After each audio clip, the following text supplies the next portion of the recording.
5 e 26. Louvado seja Deus. Evangelho de Lucas, capítulo 4, versículos 25 e 26. Quantos encontraram, digam graças a Deus. Assim nos diz a palavra do Senhor.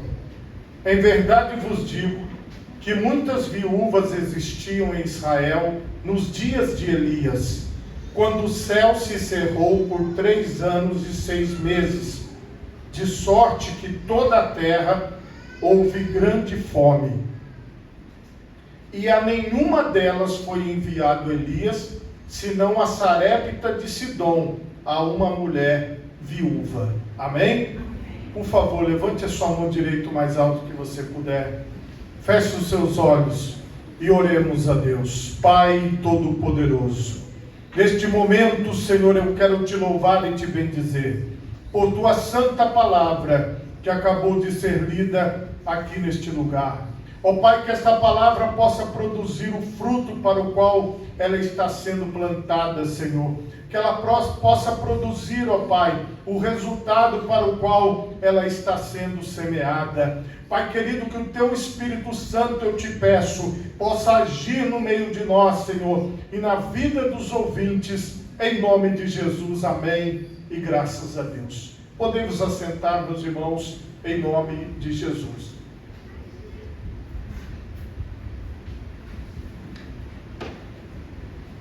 Meus irmãos, o tema da mensagem nesta noite é experimentando a provisão. Irmãos, este contexto que nós estamos lendo aqui, o Senhor Jesus, ele está em Nazaré, a cidade onde ele foi criado, onde ele cresceu, onde ele tinha tudo ao seu redor. E nesta cidade, ele estava sendo a princípio rejeitado por aquelas pessoas. Jesus então, ele mostra para aquelas pessoas que é muito difícil o profeta ter honra na sua pátria, no lugar onde ele cresceu, no lugar onde ele viveu. Vocês vão ver em outras passagens que Jesus, ele não fez grandes sinais e grandes milagres em Nazaré, por causa da incredulidade do povo. Ali as pessoas falavam dele, dizendo: olha, não é este o filho do carpinteiro? Não estão entre nós as suas irmãs e os seus irmãos? Ele não estudou, como ele pode saber estas coisas? E assim ele era tratado. E neste dia que ele estava ali em Nazaré, ele participava de uma reunião na sinagoga, como se fosse um culto nos dias de hoje. E ele faz a leitura do texto e traz aqui alguns comentários. E dentro dos comentários, ele mostra para aquelas pessoas que alguém foi abençoado por Deus. Por que Jesus deu o exemplo desta mulher viúva de Sarepta de Sidom? Aqui nós vamos encontrar algumas coisas que vão nos ajudar a entender a forma de Deus agir. Jesus, ele não deu esse exemplo aleatoriamente. Tudo que Jesus repetiu do Antigo Testamento tinha um significado para nós que vivemos a nova e eterna aliança no seu sangue. E nós precisamos olhar para esse texto e compreender o que o Senhor está fazendo. Mas basicamente o Senhor está falando assim: olha, a provisão foi para uma. A provisão não foi para muitas viúvas, mas foi para uma viúva e o seu filho. Por que essa provisão se manifestou dessa maneira apenas numa estrangeira e não nas viúvas em Israel? Porque o Senhor enviou o profeta para fora da cidade, para fora do país, para um local distante, para que ali ele fosse sustentado, ele fosse abençoado. Nós, irmãos, precisamos entender que, primeiramente, tudo começa em Deus. Diga assim comigo: tudo começa em Deus. Se você compreender isso, fica fácil de você viver na presença de Deus. Porque, como eu já disse a vocês, muitas pessoas, elas começam a desenvolver um raciocínio errado. achando que é a partir dela que as coisas vão acontecer. Mas tudo acontece a partir do Deus Todo-Poderoso, que está sentado sobre um alto e sublime trono. Começa com Ele. Eu entendendo isso, e o Senhor Jesus vai mostrar, através deste exemplo, que algumas lições nós podemos tirar. 1 Reis, no capítulo 17, a partir do versículo 8, vai falar essa história. Então veio a ele a palavra do Senhor dizendo, a palavra do Senhor veio ao profeta Elias. Olha o que Deus fala para Elias: levanta-te e vai a Sarepta, que é de Sidom. É como se fosse hoje o Senhor falando assim, saia do estado do Espírito Santo e vá para a Argentina. Vá para outro país. O chamado era ir para outro país. E aqui, o que ele fala? E habita ali. Você vai morar ali. Você vai ficar lá por um tempo. Então, vai preparado porque você vai morar. Leva suas roupas, leva tudo que você tem, porque você vai ficar por lá um bom tempo. Eis que eu ordenei ali a uma mulher viúva que te sustente. A palavra de Deus foi específica. E o profeta Elias, que já caminhava de acordo com a palavra de Deus, com a orientação de Deus, ele obedece. Ele arruma suas coisas e parte para Sidom. E vai para Sarepta. A Bíblia diz, então ele se levantou e se foi a Sarepta. E chegando à porta da cidade, eis que estava ali uma mulher viúva apanhando lenha. E ele a chamou e lhe disse, traze-me, peço-te, numa vasilha, um pouco de água que eu beba. Gente, uma coisa simples. Ele chegou na entrada da cidade, já encontrou aquilo que Deus disse para ele, uma mulher viúva. E ele já pediu água para ela. O primeiro contato foi esse. Provavelmente esta mulher reconheceu Elias como um profeta de Deus, porque ou era na forma dele usar o seu cabelo, para vocês entenderem, ele tinha a barba comprida, ele tinha o cabelo comprido, ele vestia umas vestes compridas, como se fosse uma espécie de um roupão. Era assim que ele vivia. Mas, provavelmente, ou na roupa dele, em alguma coisa, ela discernia, ela conseguia observar que ele era um profeta. Então, a princípio, ela já reconheceu ele como um profeta e também como um estrangeiro, não como alguém do seu povo, porque era visível isso para ela. E ela prontamente buscou a água e ele falou mais uma coisa com ela: traze-me agora também um bocado de pão na tua mão.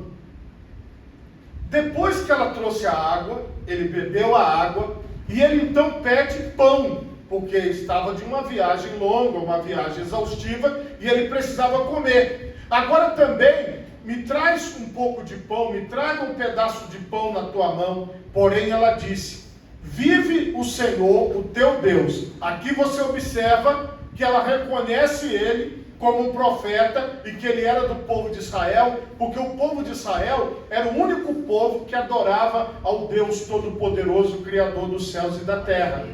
Ela falou, vive o Senhor teu Deus, que nem um bolo tenho, senão somente um punhado de farinha numa panela e um pouco de azeite numa botija. E vês aqui, ela mostra para ele, apanhei 2 cavacos e vou prepará-lo para mim e para o meu filho, para que o comamos e morramos. Qual era a expectativa daquela mulher? Ela saiu um pouco para fora da cidade, onde ela encontrou com o profeta Elias, e ela foi buscar a lenha, foi buscar a madeira, para que ela pudesse cozer o que ela tinha ali, um pouco de farinha e um pouco de azeite, e a expectativa dela era a morte, porque era a última refeição que ela iria fazer com o seu filho. Não sabemos a idade do seu filho, mas ele era uma criança, um junior ou um adolescente. Não era um homem feito, era, vamos colocar aqui, uma criança.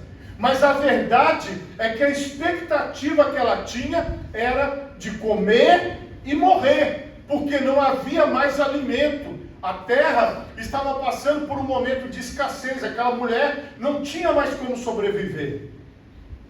Quem foi que mandou o profeta Elias para Sarepta de Sidom, para uma viúva lhe sustentar? Foi o próprio Deus Todo-Poderoso. Irmãos, mas quando você olha para aquela mulher, ela não tinha nada. Ou seja, ela tinha muito pouco. Ela tinha algo para fazer uma refeição. Como é que ela iria sustentar o profeta por muitos dias se ela só tinha uma refeição? Essa palavra é para você que fala assim: olha, eu recebo um salário, eu tenho uma renda, olha aqui a minha renda é essa. Como é que as coisas vão acontecer na minha vida com este valor que eu recebo? Como Deus vai fazer algo maior na minha vida se eu só tenho este valor? Se eu não consigo passar deste valor? Eu não tenho como fazer algo diferente para ter um valor maior. Irmãos, a limitação daquela mulher era clara. A limitação era nítida, porque quem mandaria alguém para uma casa onde as pessoas só tivessem uma refeição para fazer? De acordo com o nosso olhar, de acordo com a nossa maneira de ver as coisas, nós diríamos algo parecido como isso que eu vou falar aqui agora. Não tem jeito. Está errado o endereço. A senhora tem certeza que a senhora que é a viúva, que para onde Deus me mandou, que a senhora não tem nada?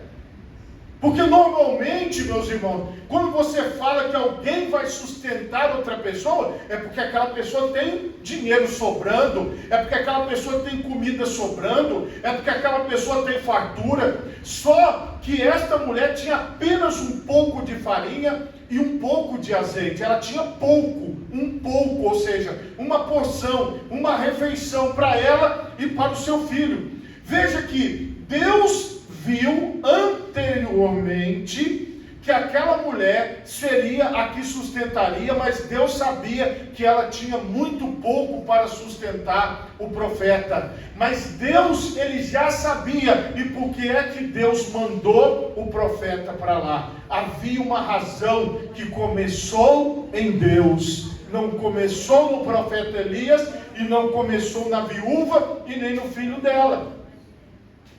Se você, irmão, aceitar que tudo começa em Deus e que Deus, ele é o provedor. Abraão, ele subiu ao monte para oferecer o seu filho em sacrifício. É o Monte Moriá, lá em Jerusalém. E quando ele vai subindo, ele tinha a lenha, ele tinha o fogo e ele tinha o cutelo, que era a faca, mas ele não tinha o cordeiro para o sacrifício. Isaac, o seu filho, perguntou para ele: pai, onde está o cordeiro para o sacrifício?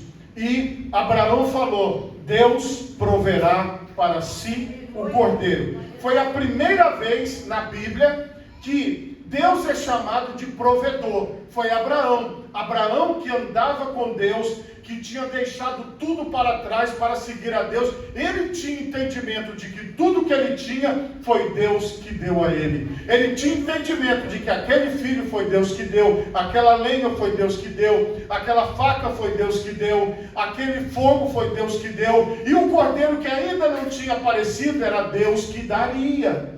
Então veja bem, ele tinha alguns elementos, mas ele não tinha o cordeiro. O fato dele ter alguns elementos e não ter o cordeiro não mudou a fé dele, porque ele acreditava que o elemento que faltava, que era o animal, Deus providenciaria. Só que ele estava subindo no monte onde era impossível subir uma ovelha. Era impossível você encontrar uma ovelha em cima daquele monte. Mas para Deus nada é impossível, porque para Deus todas as coisas são possíveis. Então quando Abraão responde para Isaac, Deus proverá para si o cordeiro, ele estava falando assim, olha, tudo que falta está em Deus. Então se eu busco a Deus, Deus vai completar aquilo que está faltando. Se eu creio nisso, Deus é poderoso para fazer isso. Mas o que ele tinha na mão estava faltando, sim, o cordeiro. E aí ele disse que Deus é provedor. Deus proverá. Deus provê e Deus proverá. É assim que nós pensamos. Ah, mas eu só tenho este salário. Mas Deus provê e Deus proverá. Ah, mas eu só tenho este bem. Deus provê e Deus proverá. Mas eu tenho tão pouco. Deus provê e Deus proverá. Se você tiver, irmão, condições de crer nisso, o Senhor, Ele fará maravilhas nas nossas vidas. Mas você tem que ter essa condição. Irmãos, agora é muito mais poderoso o que Deus fez. Porque esta viúva, ela não tinha nenhuma fé em Deus. Esta viúva, ela não servia o Deus de Israel, ela nem era da nação de Israel, ela nem pertencia ao povo de Deus. Então Abraão não, Abraão ele começou essa tribo, ele começou a história dos hebreus, ele foi o primeiro, ele foi um chamado de Deus. E agora esta mulher que não foi chamada, que não foi nada, mas foi citada por Jesus. Por quê, irmãos? Entenda uma coisa, às vezes as pessoas, elas não compreendem que a forma de Deus trabalhar é se você crer naquilo que está sendo falado, naquilo que está sendo pregado. Porque veja bem, tem pessoas que elas acreditam no que a economia está falando. Tem pessoas que acreditam naquilo que está passando na internet, no jornal. Tem pessoas que acreditam no que estão dizendo. Olha, você não tem condições, você não vai conseguir. Aí a pessoa acredita no que as pessoas estão falando. Só que quem recebe esta provisão de Deus não acredita no que as pessoas estão falando, mas acredita no que Deus está falando através da sua palavra. É aqui que vai ser a diferença na nossa vida. Mesmo aquela mulher, não tendo a mesma fé do profeta, mas ela sabia que ele era profeta e sabia que o Deus dele era o Deus Todo-Poderoso, Criador dos céus e da terra. Isso ela sabia. E aí, depois que ela falou que a expectativa dela era a morte, Elias lhe disse: se você seguir daqui para frente, que foi Jesus que deu essa lembrança, você vai conseguir receber a provisão de Deus. Elias falou assim para ela: não temas. Você está com medo de quê? Da morte? Você vai comer e vai morrer? Porque você está achando que é aquilo que você tem. Ah, eu estou com medo porque eu não sei se eu vou conseguir quitar, eu não sei se eu vou conseguir pagar, eu não sei se eu vou conseguir completar, eu não sei. Então ela estava com aquele medo. Olha, eu vou comer, eu vou morrer, é a última coisa que eu tenho para fazer. A primeira coisa que ele falou é: não temas, vai e faze conforme a tua palavra. Porém, eu sei que você vai fazer o último bolo, você vai fazer o último pão, você vai fazer a última comida, você tem só isso. Ele declarou, falou: faz o que você falou, porém, faze disso primeiro para mim um bolo pequeno e traze-mo para fora, depois fará para ti e para o teu filho.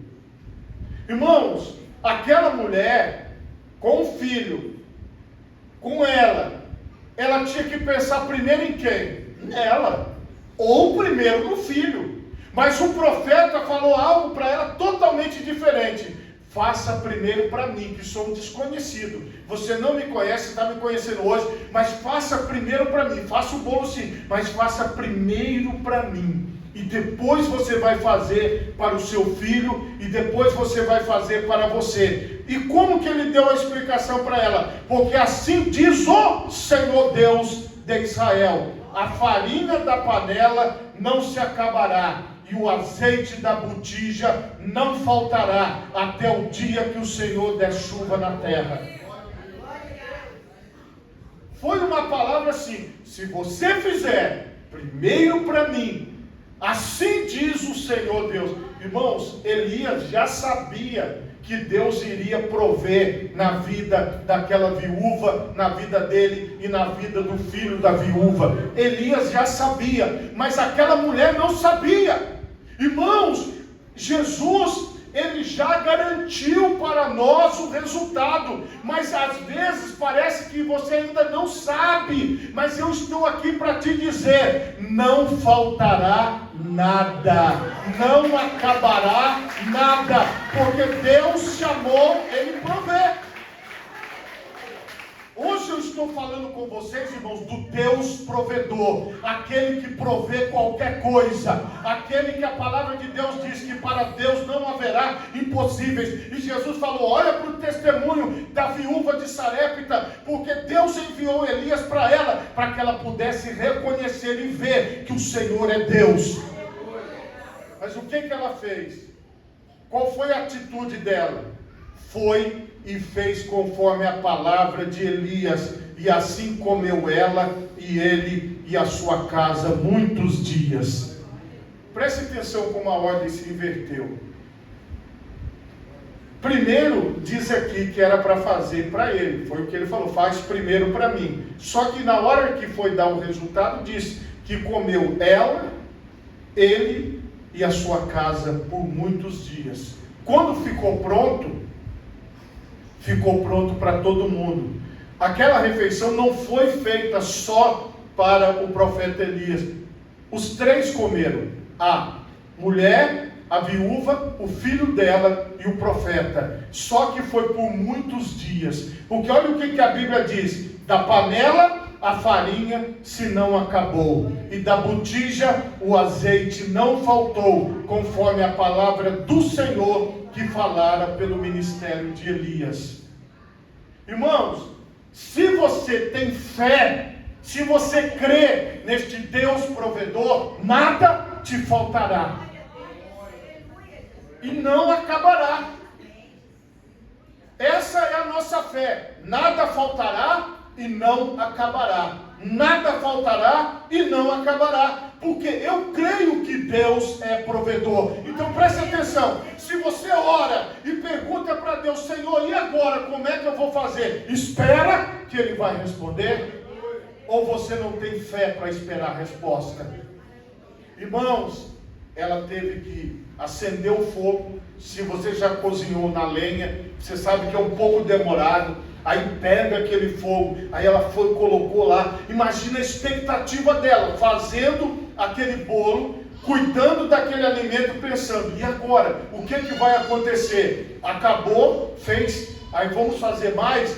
Olha para a vasilha, ainda tem azeite. Olha para a panela lá, para a vasilha da farinha, ainda tem farinha. Não acabava. Quando Jesus multiplicou os pães e peixes, foi a mesma coisa. Quando estava o peixe na mão, os apóstolos entregavam o peixe e ele multiplicava em 2 na mão do apóstolo. Aí depois ele ia entregar para outra pessoa, aparecia outro peixe. Irmãos, Deus, ele tem poder de prover todas as nossas necessidades. Ele tem poder de suprir todas as nossas necessidades. E nós temos que crer que o Senhor é provedor na nossa vida. Irmãos, este desafio e este exemplo que Jesus nos mostrou e nos lembrou é para que nós venhamos a entender. Foi uma contemplada. Uma contemplada. Foi o que Deus quis fazer naquele momento. Então você, irmão, tem que pensar o seguinte: seguir o que Jesus falou: pedi e dá-se-vos-á, buscai e encontrareis, batei e abri-se-vos-á. Então quando você ora ao Senhor falando: Pai, não me deixe faltar nada, o pão nosso de cada dia dai-nos hoje. Foi Jesus que nos ensinou a pedir a provisão de Deus. A farinha não acabou, o azeite não acabou, o pão não vai acabar, a provisão não vai acabar, nada vai acabar. Por quê? Porque nós cremos que a cada dia o Senhor acrescentará. A cada dia o Senhor proverá. Se você crê neste Deus, se você confia neste Deus, pode ter certeza que Ele tem poder de suprir todas as vossas necessidades. Todas. Nada do que você pensar assim, vai faltar. Não vai. Você tem que ter o pensamento dizendo da seguinte maneira: Senhor, eu creio que o Senhor continua sendo o mesmo provedor. Eu creio que assim como o Senhor proveu para aquela viúva, o Senhor está provendo na minha vida, na minha casa e em tudo que está ao meu redor. Foram muitos dias de provisão. E é isso que eu quero que você compreenda. Deus, Ele continua sendo o mesmo. Ele continua sendo o mesmo provedor. Creia que Deus provê e Deus proverá. Deus está provendo para hoje e Ele proverá para amanhã. Ele está provendo agora e Ele estará provendo daqui a 1 hora e Ele estará provendo amanhã. Todos vocês são resultados da provisão de Deus, do milagre de Deus. Então não olha para o que você está recebendo, não olha para o que você está, aquilo que está nas suas mãos agora. Pensa assim, Deus proveu e Deus proverá. Aquilo que está nas suas mãos, o Senhor multiplicará, o Senhor proverá. Para quê? Que é a resposta final desta palavra. Para que o ministério de Elias continue funcionando. Sabe de quem que é o nosso ministério? É do Senhor Jesus Cristo. É por isso que nunca vai faltar provisão na sua vida, porque você está no ministério que Jesus começou lá na Galileia. Então, todas as vezes que o Senhor acrescenta na sua vida, porque você está provendo no ministério. Então, aquela mulher recebeu a provisão, porque ela estava sustentando o ministério de Elias. Então, você está sustentando o ministério do Senhor Jesus Cristo. E você vai se preparando, porque vai multiplicar por muitos dias. De acordo com o tamanho da obra que Deus vai fazendo, Ele vai multiplicando na sua vida. Então, quando você começar a ver o azeite multiplicar, a farinha multiplicar, quando começar a multiplicar a sua renda, quando começar a multiplicar tudo que você tem, você vai lembrar daquilo que o Senhor está falando. É porque o Senhor está transformando você num provedor de ministérios, num provedor da obra, num provedor de algo que o Senhor vai fazer. De repente Deus vai levantar outras primeiras igrejas nas cidades onde não tem, e você vai ter condições de ir lá e fazer a provisão, porque Deus vai multiplicar sobre a sua vida. Se você entender que toda a multiplicação que Deus derramará sobre você é para provisão de ministério, nunca deixará de haver provisão e multiplicação na sua vida. Então preste atenção no mover de Deus para você, no mover de Deus para nós, porque quando Deus Ele se move, já começou lá no céu, já começou diante dele. Então as oportunidades vão aparecer diante de você. Lembra disso. O Senhor vai prover para que você sustente ministérios, obras poderosas que Deus está fazendo, e o Senhor vai prover na sua vida para que você tenha condições. Vai ser na vida de milhares? Não. Como você viu, Jesus deu um exemplo. Mas vai ser na sua vida. Você precisa crer nesta palavra e você precisa receber. Deus, Ele preparou aquela mulher antes, através do ministério. Ele ouviu a palavra: olha, se prepare. Mas mesmo você vai ver, é com esta renda que você disse assim, mas com isso daqui não dá para fazer nada. Você vai ver que vai dar para fazer muita coisa, e você vai ver a multiplicação desse pouco, porque você viu, ela só tinha um pouco, mas proveu, multiplicou, entendeu? É com isso que você tem que Deus vai prover mais, entendeu, irmão? Você vai ver essa multiplicação. Lembra disso aí. Coloque as duas mãos na altura do seu coração. Feche os seus olhos e oremos a Deus. Pai Todo-Poderoso, eu